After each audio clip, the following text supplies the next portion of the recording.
Life mission കോഴയിൽ പ്രതിപക്ഷം പറഞ്ഞതെല്ലാം സത്യമാണെന്ന് തെളിഞ്ഞതായി രമേശ് ചെന്നിത്തല. മുഖ്യമന്ത്രി ഓഫീസ് കേന്ദ്രീകരിച്ചാണ് ലൈഫ് മിഷൻ കോഴയെന്നും ചെന്നിത്തല പറഞ്ഞു. കേന്ദ്ര ഏജൻസികൾ സത്യസന്ധമായി അന്വേഷിച്ചാൽ വസ്തുതകൾ പുറത്തു വരും എന്നുള്ളതിൻ്റെ ഏറ്റവും നല്ല ഉദാഹരണമാണ് ശിവശങ്കറുടെ ഈ അറസ്റ്റ്. CPM-ഉം BJP-യും തമ്മിലുള്ള കൂട്ടുകെട്ടുകൊണ്ടാണ് സ്വർണ്ണക്കള്ളക്കടത്ത് കേസും ലൈഫ് മിഷൻ കേസും ഒക്കെ അന്വേഷണം ഇഴഞ്ഞു നീങ്ങിയത്. ഇനിയെങ്കിലും ആ കൂട്ടുകെട്ട് അവസാനിപ്പിച്ച് സത്യസന്ധമായ അന്വേഷണം നടത്തിയാൽ കൂടുതൽ പ്രതികൾ പുറത്തു വരുമെന്ന കാര്യത്തിൽ സംശയമില്ല.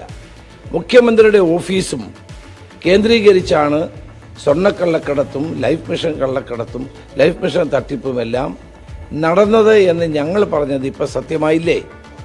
അതുകൊണ്ട് കേന്ദ്ര ഏജൻസികൾ നിഷ്പക്ഷവും നീതിപൂർവമായ അന്വേഷണം മുന്നോട്ട് കൊണ്ടുപോയാൽ വമ്പൻ സ്രാവുകൾ പിടിയിലാകും എന്ന കാര്യത്തിൽ സംശയം വേണ്ട. അറസ്റ്റിൽ ശിവശങ്കറിനെ ന്യായീകരിക്കാതെയായിരുന്നു CPI സംസ്ഥാന സെക്രട്ടറി കാനം രാജേന്ദ്രന്റെ പ്രതികരണം. അറസ്റ്റ് സ്വാഭാവിക നടപടിയാണ്. ശിവശങ്കർ ഇടതുമുന്നണിയുടെ ഭാഗമല്ലെന്നും കാനം പറഞ്ഞു.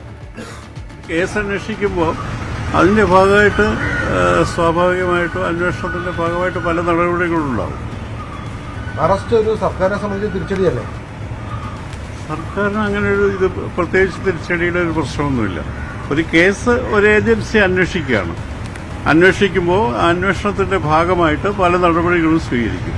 സർക്കാരിനെ ബാധിക്കില്ല ഈ അന്വേഷണം? ഈ അന്വേഷണം ഒന്നും സർക്കാരിനെ ബാധിക്കുന്ന പ്രശ്നമില്ല. എങ്ങനെ പ്രതിരോധിക്കും?